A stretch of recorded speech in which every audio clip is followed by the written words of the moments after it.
avec Yes. C'est notre moment. Dites oui aux actualités dans votre journal TV. El Mondes est sur un résultat exceptionnel. Faites confiance à El Mondes. Manolotra ny vaovao. Antsoray dia tonga manantona anao izahay. Iara-dalana isika, mitetika asanao ho vita. Indrana 643 manantona anao ny fampindramam-bola. Manolotra ny vaovao.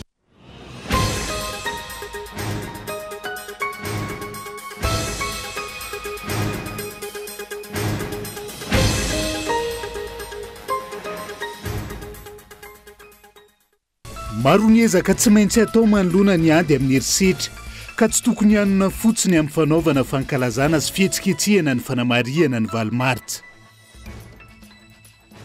Nanome valikafatra ny fitondrana izay milaza fa nahavita fanadiadiana fotony mikasika ny tetikasa autoroute ny firaisamonim-pirenena.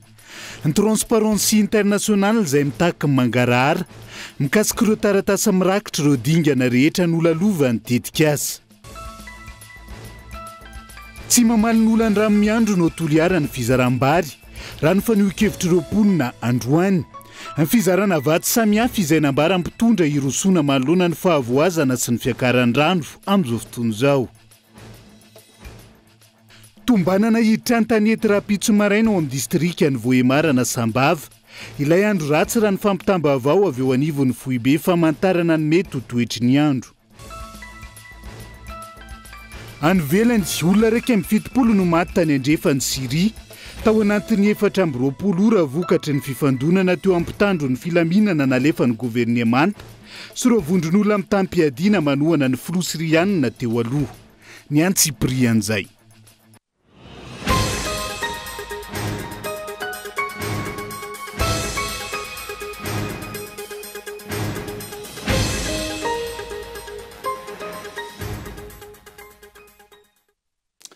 Migadondrainy amin'ny valoralina fotoana ny fampalalam-baovao eto amin'ny fitalavitra kolo. Atiana ny arahaba tomboky lasy tongovavy manasana ihany koa.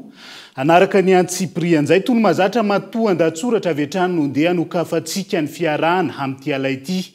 Maro ny ezaka tsy maintsy atao manoloana ny ady amin'ny herisetra amin'izao fotoana izao ka tsy tokony hanona fotsiny ihany amin'ny fanaovana fankalazana sy fihetsiketsehana samihafa rehefa mankalaza ny valomaritra. Ny herisetra izay mahazo vahana eto amintsika ary miseho amin'ny endriny maro ankehitriny. Matoa an-datsoratra. Fitovian-jo sy fizakantena ho an'ny vehivavy sy ny tovovavy rehetra. Io ny lohahevitra ny safidiana ankalazana ny andron'ny valomaritra amin'ny 10 taona 2024 ity, izay ho tanterahana ao Mahajanga ny ivon'izany ho antsika eto Madagasikara Rampitso. Eto amintsika, mbola maro ny ezaka tsy maintsy atao manoloana ny ady amin'ny herisetra ka tsy tokony hanina fotsiny ihany amin'ny fanaovana fankalazana sy fihetsiketsehana samihafa. Ny herisetra izay voaresaka matetika ihany koa rehefa mankalaza ny valomaritra ankoatry ny fitovian-jo. Amin'ny ankapobeny, manana anjara toerana lehibe manoloana ny ady atao amin'ny herisetra ny fanabeazana. Mahazo ny olona rehetra ny herisetra, saingy misongadana kokoa izany amin'ireo olona tsy nahita fianarana. Misy fiantraikany amin'ny fiainany zanany, ny ambaratonga ampianarana no diavin'ny reniny niteraka azy sy nitaiza azy. Tsy ny vehivavy ihany no mila fanabeazana, fa ny lehilahy ihany koa izay mila beazina sy an-tanina, hiala amin'ireo hevidraikitra manam-poizina, mahatonga azy ireo eritreritra fa ny tena lehilahy dia tokony hanjakazaka amin'ny vehivavy. Ankoatr'izay, tsy eo amin'ny lehilahy na vehivavy ihany no hitrangan'ny herisetra, fa ahitana izany ihany koa ny lafin-javatra rehetra, ary ny herisetra dia miseho amin'ny endriny maro, na ara-tsaina, na ara-batana, na ara-moraly, na ara-bola, na ara-pananahana sy ny sisa. Herisetra ara-tsaina ny famparafesana, ny fanompana, ny fanevatevana, ny fandrahonana, ny fisoratam-panambadiana indroa raha mbola mivady ara-dalàna, ny fanohitohinana ny zo fototra sy ny maro hafa. Herisetra ara-batana ny vony sy daroka, kapoka diso tafahoatra, fanolanana, fanomezana asa mihoatra ny herin'ilay olona, ny fikasihan-tanana sy ny maro hafa. Herisetra ara-moraly ny fanambaniana, fandrahonana, teny tsy voahevitra, ny filazana ny olona hoe mivovo sy ny maro hafa. Herisetra ara-bola ny fisakanana ny vehivavy tsy hanana fidiram-bola, ny tsy fanomezana ny raim-pianakaviana vola ho an'ny tokantrano sy ny sisa. Endrika herisetra mitranga sy ainan'ny malagasy avokoa ireo, ary mbola maro ny endrika herisetra tsy voatanisa. Mazava ireny ny afatra nomen'ny Cour des comptes mikasika ity andron'ny valomaritra ity. Taorian'ny fanadihadiana natao teto Analamanga, Atsimo andrefana, fitovonany sy ny faritra Diana ho izy ireo, tsapa fa marefo ny didy mandalana, mifeny ady atao amin'ny herisetra. tsy mbola miatra ny didimpanjakana sy ny didimpitondrana kanefa tena ilainy zany amin'ny fampiarana ny fepetra mikasika ny fisorohana ny fiarovana ary ny fikarakarana ireo ny aram-boina mbola tsy mihodina ny vovonan'ny ady amin'ny herisetra mifototra amin'ny mahalahy sy ny mahavavy eo amin'ny sehatra nasionaly sy ny isam-paritra izany rafitra izany anefa no tompona ndraikitra amin'ny fandrindrana sy ny fametrana ny antotanisa amin'ny ady amin'ny herisetra mifototra amin'ny mahalahy na ny mahavavy tsy misy tahiry-mbola voatokana ho fikarakarana ireo ny aram-boina na dia nampananteny zany aza ny paikady napetraka mbola marefo ny fiantsoroana ireo ny aram-boina miisa 5 fotsiny hatreto izy ireo ny fitoerana fiantsoroana manokana manerana ny nosy raha toka enina ny fitoeram-pitsaboana vonjy sarotra ny fidirana amin'izany ary tsy ampy no enti-manana arabola sy ara-pitaovan'izy ireo mbola marisarisa ny famerenana ireo ny aram-boina amin'ny sehatra rakasa sy ny fanomezana azy fa fahamizakatena ary tantsoroka amin'ny lafin'ny lalàna sy ara-pitsarana raha io tatitra ny voaka io hatrany raha atao any amajanga ary ny ivy ny fankalazana ny valimaritra rampitso izy ve ny fijerena na dia ray fotsiny ihany amin'ireo teboka voalaza teo aloha ireo sa ianina amin'ny fanentanana sy ny fanaovana fety fotsiny ihany efa tsy vahiny amin'ny malagasy intsony mantsy ny fanaovana fety sy ny fampandriana drisa avy amin'ny mpitondra ka adino ilay tena fototry ny olana efa mahazatra ny mpitondra ihany koa ny manao fety kanefa ny havana ny malagasy mpiray tanindrazana miaina anaty rano maloto feno bay vokatry ny fiakaran'ny rano any atsimony nosy manao fety any amajanga mandeha avion sy manao fandaniana rehetra kanefa ny malagasy mpiray tanindrazana matombosary no ny fahalafosan'ny vidim-piainana tsy efa herisetra hafa koa ve izany ireny ny tanosaina tao anatiny matoa andatsoratra ireny ny teboka samihafa mila jereny ny fitondram-panjakana ao anatin'izay fampanajana ny zony vehivavy izay indrindra ao anatin'izao fanamariana ny andro ny valimaritra izao fa tsy nanaiky lembenana ihany koa ny firaisamom-pirenena ka nanome valikafatra ny fitondrana izay laza fa nahavita fanadiadiana fotony mikasika ilay tetikasa autoroute amin'izao fotoana izao tsy afaky ny anginy izahay hony teo anivon'ny transparency international raha mbola mitarainy ireo mponina ka taratasy mirakitra ny antsipria andreo dingana rehetra nolalovany tetikasa no angatahana fa tsy fanambarana fohy tahiry tojondrina no mitaritra ny antsipria an'izay ny mangarahara ny tadiavinay hoy ny valikafatry ny firaisamom-pirenena tamin'ny alalan'ny transparency international initiative Madagascar manoloana ny fanambarana ny gouvernemanta famerona makany amin'ny lafiratsiny tetikasa ny fanakianany firaisamom-pirenena fa tsy mijery ny lafitsarany tsy azo tsintsiniavina ny vokadratsy sy ny lafiratsiny fikitiana ny fiainan'ny mponina ka mampitarana azy ireo hoy ny TIMZ tsy izay tiana ataony atao fa ny rariny sy ny hitsy ny ary izay voapetraky ny lalàna izay aloha atao izy zany tsy manao jeu de mode zany tsika hoe inona ny tia société civile inona ozy izy ny lalàna dia inona ny tokony anjaran'ireo olona ireo ataovy mazava le izy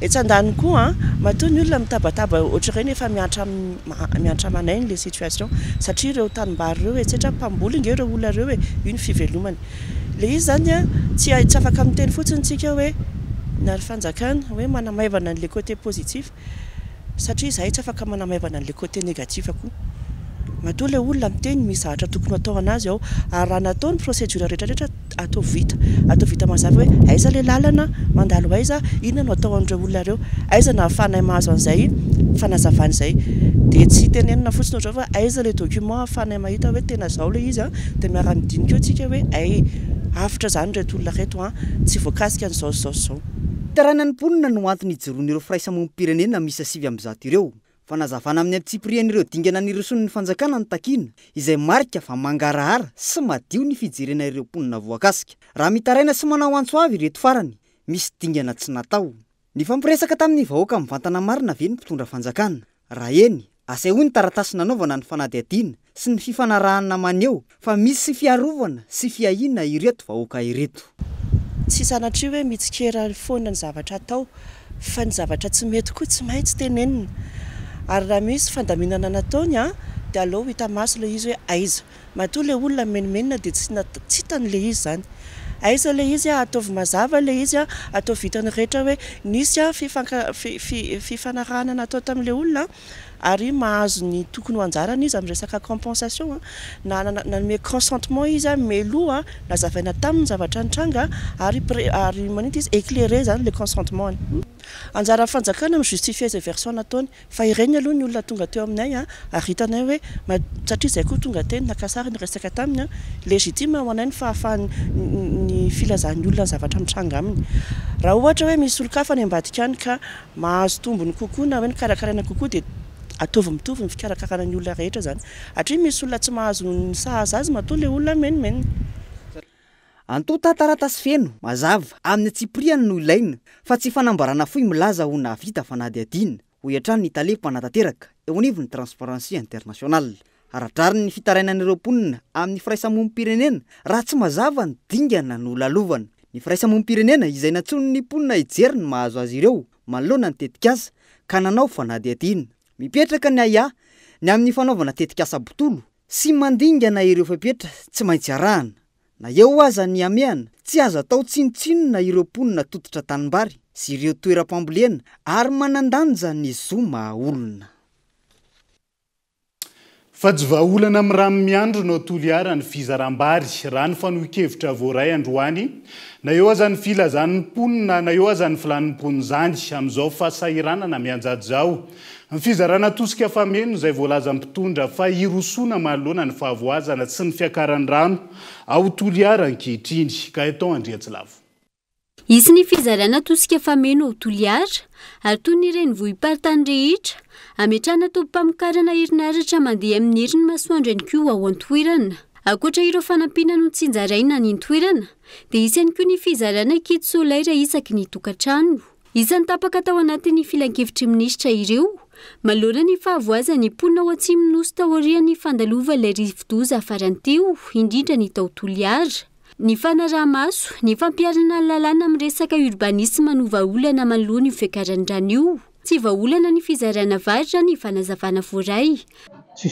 solution-le urbanisme mihitsy le fizaram-bary tsy solution-ny urbanisme le fizaram-bary fa igny ataoko hoe le fisehosehoa hoe zaho nanao an'izao tanko ao tsy zay mihitsy gn'andraindray ny gasy fa ny hahavotsy azy ny tsy hisian'io raha eo mandrakizay fa matetiky moa gn'amitsika eto gn'olo ampizereva raha eto atao kinamanama ka avy gny loza votaitsy avy gny loza vomisavoritaky fa gny solution aho de zay resaka urbanisme sy resaky BNGRC satria ny BNGRC-tsika nika mahazo drala baka ampitagny ka raha nogno matoa tsy tafilitsy andriaka agny fa tsika olo andriaka eto de satria mal géré le urbanisme fitantanana ny tanato hoe tena tsy ao le fitantanana ny tanato isan'ny fototry ny olana ihany koa raha ny fanazavana ny tsy fisin'ny mangarahara ka tsy mety efa amin'ny tetikasa tokony antefan'ny volana natokana ao amin'izany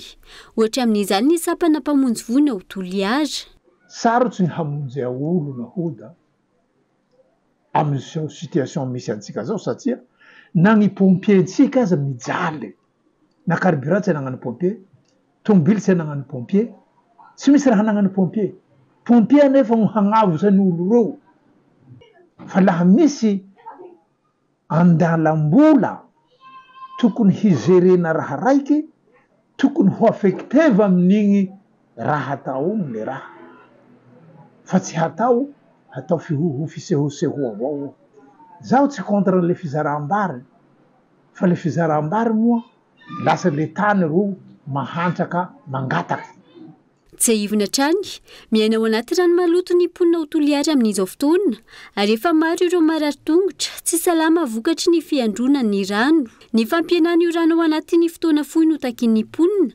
mialohany rosona amin'izay mety ho fanampiana hafa omena azy ireo isan'ny vaovao misongadina ihany koa amin'ity ala ity teratany andianina iray no nahatrarana volamena milanja ray faingo 5,5 kilao teny amin'ny seranam-piaramanidina ivato ny tolakandro teo nafenina tany anaty fitombenany ireo volamena saiky aondrana ntsokosoko tany Dubai ireo ny antsiprian'izay tranga hafa kely tany anaty fitombenana no nahatratrarana ilay teratany indianina nitondra volamena milanja ray kilao sy 5,5 grama ity faran'izay saika iondrana tamin'ny sidina iazon'ny Dubai androany rehefa nampiahy any faditseranana ny fietsiny nandritra ny fanaraha-maso natao taminy nentina nanao fitsiriana body scan izy ka hita tamin'ny scanner ny fonosany zavatra tany amin'ny faritry ny fitombenany nentina tany amin'ny toeram-pivoahana ka nasaina namoaka ireo fonosana.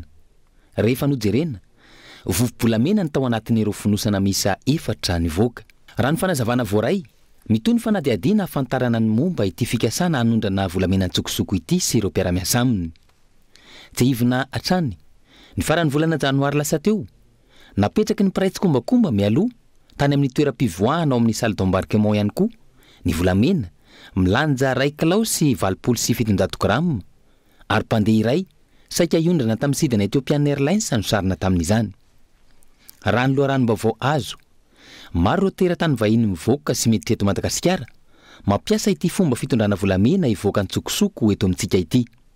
Miditra eto izy ireo, mijanona andro vitsivitsy, ary miala eto indray ka manao sidina mivantana ho an'ny Dubai. Misy fepetra raisina ve manoloana izany, sa izay tiana ho tratrarina ihany no tratra? Efa nisy fotoana aza, nisy volamena tratra teny amin'ny tarmac teny Ivato. Voalaza fa tafaporitsaka ilay olona nitondra azy. Zay aloha zany ny tranga misy fa mavesatra ihany zany volamena milanja 2,5 kilao mahery zay raha zay toerana nanafenana azy zay, fa izay aloha ny zava-misy tamin'ity androany ity. Fa miatra nanomboka ny 9 febroary teo ny lalàna vaovao mifehy ny hetra sy ny fandoava-ketra na ny code des impôts sy ny code des procédures fiscales la niainga tamin'ny LFI ho an'ny taona 2022. Lalàna vaovao izay manenjana hatrany vesatra raketra ho an'ireo mpandraharaha kanefa tsy misy ny tamberina ndraikitra avy amin'ny fanjakana santatra. Randriana Arjona. Nivoaka ny 9 febroary farany teo, ny lalàna vaovao mifehy ny hetra sy ny fandoava-ketra na ny code des impôts sy ny code des procédures fiscales. Niainga tamin'ny LFI 2022. Araka io lalàna vaovao io, miatra ny hetra amin'ny fifampirarahana amin'ny finday, na ny taxe sur les transactions mobiles, ny TVA sur les intérêts à la caisse, ary ny SAZY aloha raha sendra tsy misy fahatomombana eo amin'ny fanambarana momba ny hetra. Mitomba araka izany ny tsindra raketra amin'ireo mpandraharaha.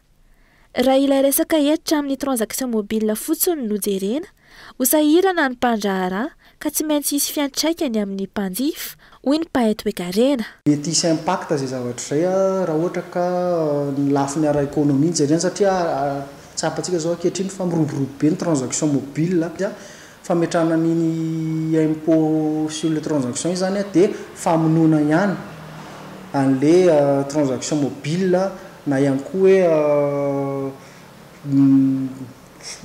décourager an'zareo ihany zany le izy, satria mety hiakatra zany ny coût de transaction alohan'ny mpanjifa aty amin'ny côté an'zareo. Fampitomboana ny vola miditra amin'ny kitapo bolam-panjakana no tanjona amin'izao fampitomboana ny hetra izao. Fanapahan-kevitra mandeha ila no ireo olana maro sedrain'ireo mpandraharaha. Raha nitatry ny banky iresa-pirenena farany na ny note de conjoncture, misy ankony avokoa amin'ny sehatry ny famokarana sy ny fandraharana, ny tsy fahatomombana ny famatsiana herinaratra sy ny rano, ny tsy fisian'ny politika mazava, entina hiady amin'ny fiovan'ny toetrandro, ny faratsian'ny lalana ary ny fikorotanana ara-politika. Sarotra ihany koa ho an'ireo orinasa ny mahita mpanjifa sy tsenam-barotra, hoy ny mpahay toe-karena, noho ny fahefa mividy ambany sy ny fisian'ny trano an-trano amin'ny fanomezana ny tsenam-barom-panjakana. Raha ohatra ireny mpandraharaha madinika ireny teo aloha mba afaka hoe mahazo tsenam-barom-panjakana amin'ny asa izay ataony, ankehitriny sarotra dia sarotra koa izany raha mahazo, satria lasa n'ireo orinasa lehibe sy izay mahafantatra ny mpitondra fanjakana isan-karazana izay mpanome ny tolo barotra ireny. Ny orinasa madinika tsy mahazo mivantana intsony fa lasa manao sous-traitance sisa ny ataony. Araka izany, maro ny olana eo amin'ny sehatry ny fandraharana noho ny tsy fisian'ny politika mazava avy amin'ny fitondram-panjakana sy ny tsy fisiana tamberina andraikitra. Ny hetra ilaina amin'ny mpandraharahan-kila ny enjanona hatrany. Anaovan'inona tokoa moa ny hetra? Ampandehanana raharaham-pirenena, amahana ny olana misy, anaovana sy hanatsarana ny foton-drafitrasa toy ny lalana. Diso politika araka izany ny fitondram-panjakana. Tsy ny fanenjanana ny hetra no tokony atao, fa ny fanatsarana ny sehatra asa-panjakana na ny service public izay hanatsarana ny sehatry ny fandraharana. Raha ny fanazavana, tokony handanjalanja ny mpitondra fanjakana. Tokony misy fandanjalanjana zany atao fanjakana eo amin'le hoe réalité économique sy ny hoe objectif économique tiany hotratrarina zany tokony misy fandanjalanjana satria mety ho lasa cercle vicieux ihany izy amin'ny fotoana sasatsasany hoe ity ny eritreretina hotratrarina nefa tsy arak'izay ny zavatra misy dia eo zany mila fandanjalanjana ka zay zany le mahatonga anahy proposer le solution hoe tokony any amin'le sécurisation ana recette efa misy zany tokony atao fanjakana efa ampitobona ny assiette fiscale aloha zany zao tokony tsy mbola irosoana aloha raha hoe ny raha amin'izao fotoana tsy manana vina anatsarana ny sehatra ny fandraharana ny fitondram-panjakana ary vao mainka hamono io sehatra io amin'izao lalàna vaovao izao fanontaniana mipetraka ny hoe lasazary ireny hetra tsy toko sy foroana ilaina amin'ny mpanjifa sy ny mpandrahara ireny tsy hita mivaingana ny ankony amin'ny fianandra malagasy any ka tsy magaga raha miteraka resabe iny amin'ny fiarahamonina sy ny tambazotra tserasera ny vidin'ny poketra sy ny saram-pianarany zanaky ny flo izay efa amina miliara maro raha avadika ariary ny fitopolo isanjaton'ny vahoaka malagasy eo anatrehan'izay miaina anaty fahantrana lalina izany hoe latsaky ny $10 isan'andro tsy misitraka ny zo fototra amin'ny fahasalamana ny fianarana sy ny fananana toeram-ponenana mendrika araka io tatitry ny banky resa-pireneny io hatrany ny fampihenana ny fahatapahan-jiro rano no ilain'ny vahoaka malagasy ho ny filohan'ny federasion'ny mpiaro ny zo mpanjifa manoloana ny fanavaozana ny filakevim-pitantana ny jirama amin'izao fotoana izao mila miantraika amin'ny vantanany amin'ny vahoaka hoy ny fanazavana ny fanarenana ity orinasa mpanjakana ity rina fitiavana no mitatra ny antsiprian'izay nankatoavina nandritra ny filan-kevitry ny minisitra Maly fa isy ny fanovana ny filan-kevim-pitantana ny orinasa jirama anisan'izany ny fanavaozana ny andraikitry ny tale jeneraly ny fanatsarana ny fanaraha-mason'ny milina mampiasa herinaratra ny tokony anampinina tale lefitra isan-tsokajiny apetraka ihany koa ny komity fanarenana ity orinasa mpanjakana ity nilaza ny filohan'ny federasiona ny mpiarony zon'ny mpanjifa fa ilaina ny fanavaozana saingy zava-dehibe sy takin'ny mpanjifa ny fampihenana ny delestage sy ny vahaolana amin'ny fahatapahan-jiro ity farany izay tapaka hatrany amin'ny 70 isanjato ny takina fotsiny zany dia mba misy vokany ho an'ny mpanjifa mba hena atsakany sy anjafany any amin'ny 70 isanjato kosa ilay fahatapahan-jiro sy nylay tsy fisian'ny rano zava-dehibe io ilay izy satria velatra be lay fomba hoentina anavaozana sy anatsarana ny tolotra ny jirama ho atsika mpanjifa ny mpanjifa ny vatatay moa zany dia ny hoe zay tsy mila jiro tapaka intsony ary zay tsy mila rano tsy mandeha fototry ny olana eo anivon'ny orinasa jirama ny tsy fahaiza mitantana ny fahanterany ny fotodrafitrasa ary ny fitavozavozana amin'ny fanatanterahana ny asa ny vahoaka sy ny mpanjifa no olana sibatra amin'izany ka mila ezaka sy vokatra mivaingana avy amin'ny mpitantana nefa mandraiky tiany androany izy mbola tsy hita taratra ary mbola tsy fantatra hoe efa mipetraka ve ilay plaque solaire ary tokony roviana no iodina zany plaque solaire zany mba haenana nylay fahatapahan-jiro tokony mikezaka ny tompona ndraiky satria irairay eo anatrehan'izay mba hiezaka hamahan'ilay olana fa tsy ny hoe misy ilay olana dia miravoravitarana fotsiny tsika sanatrehan'ny vava lasa victime lay vahoaka mpanjifa fanohitra iray ahafahana mampandroso ny firenena ny fananana angovo matanjaka ampiroboroboana ny sehatrasa isan-tsokajiny hatreto mbola marefy ny famokarana herinaratra eto amintsika ireny aza napetraka ny mpanao solaire tao Toliara tsy mandeha noho izy tsy misy batery raha ny loharanom-baovao izay azo ambany ihany koa ny fisitrahana herinaratra izay tsy misy afa-tsy 4.70 isanjato ny vahoaka ihany raha ny antotanisa izay voaray andrasana araka izany ny vokatra izao fanavoazana ny fitantanana eo anivon'ny orinasa jirama izao tsy aivina ihany koa fa tsy ny eo anivon'ny orinasa jirama ihany no miteraka olana amin'ny jiro sy rano fa indrindra ny tsy visin'ny politika mazava avy amin'ny mpitondra fanjakana izay ihany koa no entsika amin'ny sento anaty doka vetivety aza misaraka aminay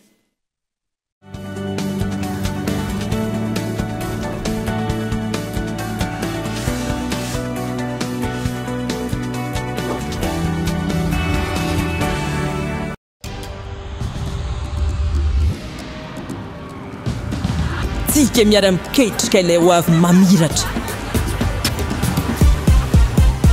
miara-manoriny mamoriny tsy hijanona tsony satria efa hainao fa tsika tanora no tompony ndao ifandray hitady inspiraka vaovao hanoratra ilay pejy vaovao mety amintsika afaka mamorona maneho ny maizy atsika efa aty amintsika zao ny baolina tsisy anakantsika satria isika iray mifandray miara-manokatra lalana vaovao ka tonga le fotoana zao dia zao ndao falera Thelma miova o Yes.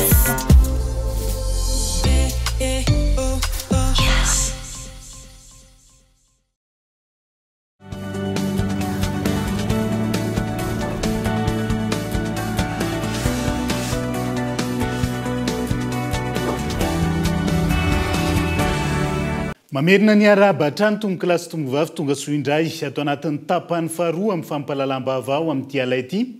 Manao fihenam-bidy 20 hatramin'ny 50 isanjato amin'ny firavaka volafotsy amidiny. Ny toeram-pivarotana amin'ny ravaka fiadanana eny amin'ny tsenan'ny komuna Behoririka Rampitso izay andro iraisam-pirenena ho an'ny vehivavy. Tanjona rano fanazavana ny hanomezana fahafaham-po ireo vehivavy hisitraka fanomezana tsara kalitao ao anatin'izay fanamariana ny andron'ny valomaritra izay. Izy fihenam-bidy ireo firavaka volafotsy amidiny bijouterie miravaka fiadanana ao amin'ny tsenan'ny komina Behoririka izay natsoina hoe volafotsy tefy machine teo aloha amin'izao akatoky ny andro fankalazana ny andro iraisam-pirenena ho an'ny vehivavy izao. Anomezana fahafaham-po ny mpanjifa indrindra ny vehivavy manomboka amin'ny 20 hatramin'ny 50 isanjato ny fihenam-bidy ary maro ireo arivary izay amin'ny kalitao tena tsara hatrany. Ny miravaka fiadanana dia ny volafotsy tefy machine ihany izy afa novaintsika miravaka fiadanana ny anaran'ny pejy dia tsy miova ny zavatra rehetra fa tsara kalitao toy ny teo aloha hatrany dia manentana antsika rehetra hisitraka an'izany firavaka volafotsy eto aminay izany. Manana rojo izay, manana kavina, manana karazana peratra maro isafidianana. Fa ohatra manokana zao ity hoentiko eto anoloanareo ty anaovako ity zao dia promotion 25 000 ariary na 10,4 ariary afaka sitrahanareo ety Behoririka izany manomboka ny Rampitso Valomaritra. Dia misy boîte à bijoux koa ato aminay izay koa mivarotra tony promotion ihany koa raha 30 000 ariary ny prix normal dia hojifaintsika 25 000 ariary izy manomboka ny Rampitso Asabotsy. Rehetra promotion daholo indrindrindrindra ireo karazana arrivage vao tonga androany rehetrarehetra dia efa misy an'izay fihenam-bidy izay avokoa. Dia manentana antsika rehetra, manentana ny mpijery rehetra, tongava maro tsy voatery vehivavy ihany fa ianareo lehilahy ihany koa manasanareo ho tonga hividy fanomezana ho an'ny vady malala ato aminay manomboka ny Rampitso fa Rampitso ny tena promotion goavana be mandritra an'ity volana martsa ity. Tsy natao an'ireo mpanjifa mivantana eny amin'ny tsenan'ny komina Behoririka ihany ny fihenam-bidy. Afaka misitraka izany avokoa ireo mpanjifa amin'ny alalan'ny pejy bijouterie miravaka fiadanana na eto an-toerana na any amin'ny faritra. Ho anareo rehetra izay tsy afaka manantona ny mivantana fa ohatra hoe sahirana miasa sy ny sisa maro isan-karazany dia afaka ataonareo en ligne ihany koa ny commande-nareo dia avy eo livrenay fotsiny hitanareo amin'ny pejy avokoa ny zavatra rehetra izay disponible ato aminay ao amin'ny pejy bijouterie miravaka fiadanana. Dia ianareo any amin'ny faritra aza matahotra fa rehefa manao commande en ligne ianareo dia tsy maintsy tonga any avokoa izay rehetra commandinareo ary izay hitanareo amin'ny sary dia iny ihany koa tsy maintsy tonga any aminareo. Manana karazana kavina kely izay le afaka ho anareo izay mitevika maromaro manana ilay karazana kavina kely atao haingony sofina ety ambony ety izay dia manasanareo tonga aty aminay anjifa izany. Ankoatr'ireo modely tena toerana manefa sy manamboatra firavaka volafotsy mifanaraka amin'ny safidin'ny mpanjifa ihany koa ny bijouterie miravaka fiadanana eny amin'ny tsenan'ny komina Behoririka. Mirary ny vidin'ny firavaka ary amin'ny endriny isan-karazany izay natao an'ny rehetra na ny lehilahy na ny vehivavy. Iazo ny tapany atsimonozo vetivetsika ao anatin'ny takaitra navelany Rivodoza. Matiantoka azy very asa ireo mpanao biriky ao Antsikay Ankoronga komuna ambanivohitra Betsinjaka amin'izao fotoana izao. Vokatry ny fandalovan'ny Rivodoza Onde. Feno rano tsy afaka iasana ny toerana rano fitarainana io rano io izay mambolana maro vao ritra rano fanadiadiana ny Antsipriana. Matiantoka no Veriasa ireo mpanao briky ao Antsokay Ankoronga, commune ambanivohitra Betsinjaka, distrika ny Toliara Faharoa, vokatry ny fandalovany Rivodoza Honda. Namela taketra ho any mponina ny toerana iny Rivodoza iny, tototry ny rano ny toerana fanamboarana briky, analiny ny briky simba, tapaka ny lalana akana ny briky sasany tsy simba.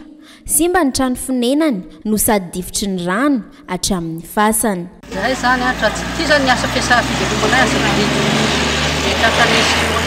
Tanteraka zany fiaraisana tena tsisy fiasana briky io nefa namelomana izany Valiamanjanaka na jaly. Tsisy vola miditra ny briky natao efa tototry ny rano ihany. Anako mianatsy anan'izao tsy voalohako doroaniko lazy. Mosary tsy mazoto mianatsy le ankisa fe mosary. Tsy hinananay ty komporano.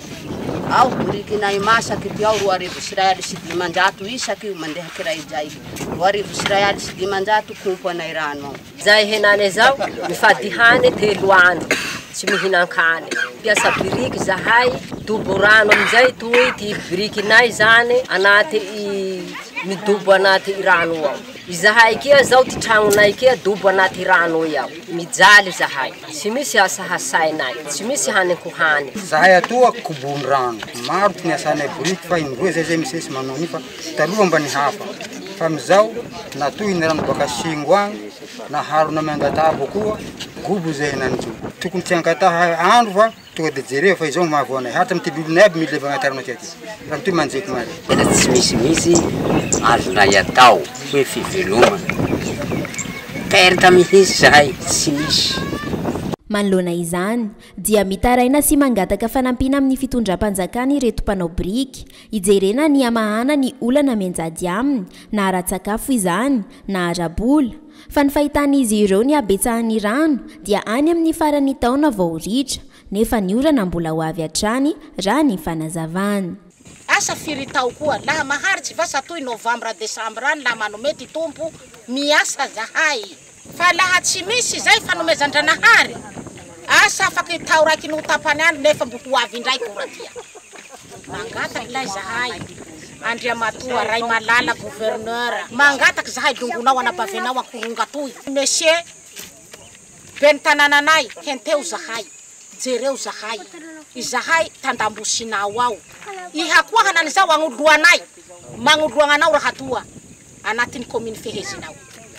Zay nareo député nitovy tamy ty fitiavanay meranay io koa ty fifidiananay anao ka mba jereo nareo zahay henteo nareo hasaverena toa manorika avao kelekele toa mitagny raha fome azay. Araka izany dia andrasana ny fandraisana andraikitry ny fitondram-panjakana manoloana io olana io. Ireny ny zava-misy amin'izao fotoan'izao kanefa tombanana hiditra an-tanety rapitso maraina indray ao amin'ny distrika ny Vohemara na Sambava. Ilay andro ratsy raha ny fampitambavao avy eo anivon'ny Foibe famantarana ny mety ho toetry ny andro. Nazo fampitandremana miloko loza manambana na loko mavo araka izany ny faritra Sava dia nasy Ambatosoa toka loza fanairana ho an'ny faritra Sofia. Ny Antsiprieny. Tany amin'ny manodidina ny 100 kilometatra atsinanana somary avaratry tinanan'ny Vohemara no nisy ny Foibe n'ilay andro ratsy tamin'ny 3 ora tolakandro teo. 570 kilometatra isan'ora ny rivotra miaraka aminy, izay arahana tafiditra 570 kilometatra isan'ora. Mizotra miakandrefana izy ka mahafaka 30 kilometatra isan'ora. Miena ny herijika lasa azy ho rivodoza, na izany aza mitondra rotsakorana betsaka amin'ny faritra voakasika ny Ariva ity andro ratsy ity. Hoy ny avy ao anivony ny Meteo Madagasikara. Raha ny vinavina dia hipakany amin'ny pakana amin'ny distrikan'ny Vohemara na Sambava zany izy raha pitso maraina be. Ny orana miaraka aminy moa dia efa mitoetra nanomboka tamin'ny maraina any amin'ny faty Sava Diana zay mbola tomalana mitoy hatrany zay amin'ny tiany io ty. Ny herijika lasa rivoza azy loatra dia azo lazaina fa somary miena ihany aloha zany hoe mety hijanona ho stadina dépression tropicale zany izy alohan'ny idirany an-tanety zanona zany nefa ny rotakorana dia betsaka 20 ka hatramin'ny 50 kilometatra isan'ora. Miatra avy hatrany araka izany ny loza manambana na ny loko mavo ho an'ny faritra Sava Diana sy Ambatosoa.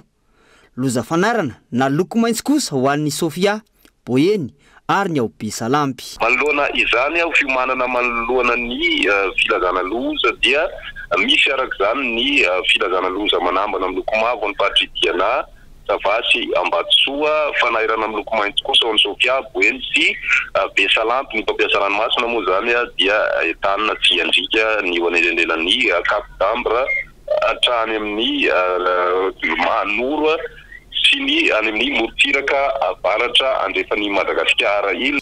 Inona ny tondra-drano sy ny fiakaran'ny rano any amin'ny faritra avaratry ny nosy ka ilaina ny fahamailona sy ny fanarahana ny toromarika omeny ny manam-pahefana ny fotony. Lafombaovao hafa maro amin'ny malagasy no liana amin'ny fankalazana ny taom-baovao malagasy amin'izao fotoana izao na eo aza ny fanotontoloana ankehitriny. Taom-baovao malagasy izay fotoana hanamariana ny fitsinjaram-piainana eo amin'ny samy olombelona mifanaraka amin'ny rindra voajanahary ho ny filohan'ny Maya. Ireto farany izay nanamafy fankalaza ny taom-baovao malagasy ny 17 ny volana Martsa ho avy izao. Entsora Soary Malala. Nisafidy ny ampiely sy ampianatra ny antom-pisin'ny taom-baovao malagasy amin'ny malagasy rehetra tsy ankanavaka ny Maya na ny fikambanana iray asina. Fikambanana mivelatra manerana ny nosy sy any ivelany izay mikaroka sy mandalina ny fomba pahendrena malagasy, fomba fahatsivonoana taom-baovao malagasy ho izy ireo ary maro ny malagasy tsy mahafantatra izany. Tsara ho fantatritsika ny taom-baovao malagasy dia fomba malagasy madio ranoray ary ny alamady be dia finoana malagasy. Zany hoe ny taom-baovao malagasy dia azo azavaina, azo amarinina ho an'ny rehetra ny fankalazana taom-baovao malagasy ary mety ho an'ny karazan'olona rehetra na izy na iza ka efa olombelona malagasy dia afaka mankalaza taom-baovao malagasy avokoa. Ny fankalazana ny taom-baovao malagasy amin'ity taona ity dia mifanandrify indrindra amin'ny fankalazana ihany koa ny alamady be. Tsara mampafantatra antsika fa ny alamady be sy ny taom-baovao malagasy dia tsy misy itovizany. Zany hoe tsy misy iraisany zany ny alamady be sy ny taom-baovao malagasy. Tsy mety zany le fiteny alamady be taom-baovao malagasy fa ny taom-baovao malagasy dia hetsika manokana ho an'ny taom-baovao malagasy fotsiny ihany ary ny alamady be dia hetsika manokana ho an'ny alamady be. Feno folo taona tamin'ity taona 2020 sy 2020 ny Maya sy hatramaro ny impanana izy ireo ka anisan'izany ny kolotsaina, ny tontolo iainana, ny toe-karena, ny fahasalamana, ny fiarahamonina sy ny sisa. Mandray anjara amin'ny seha-piarina maro ihany koa izy ireo ka hitondra ny anjara birikiny amin'ny fampandrosoana ny mpiarabelona. Tafiditra anatin'izany ny fampahafantarana ny taom-baovao malagasy.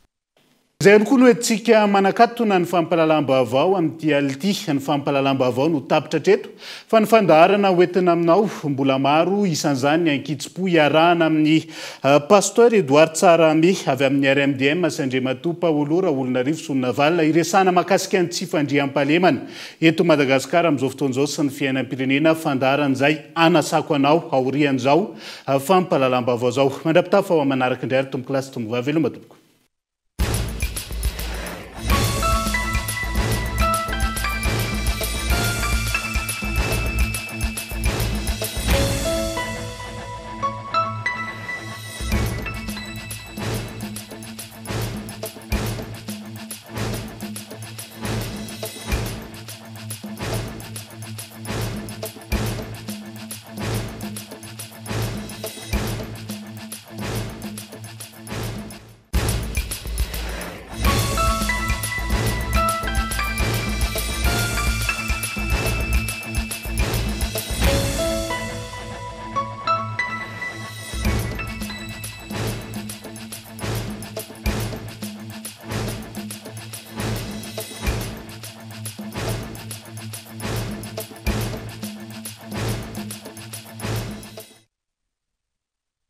Antsoray dia tonga manantona anao izahay. Iara-dalana isika, mitetika asanao ho vita. Indrana 643 manantona anao ny fampindramam-bola. Vous a présenté Ni Vavao. El Mondes est sur un résultat exceptionnel. Faites confiance à El Mondes. Vous a présenté Ni Vavao. avec Yes. C'est notre moment. Dites oui aux actualités dans votre journal TV.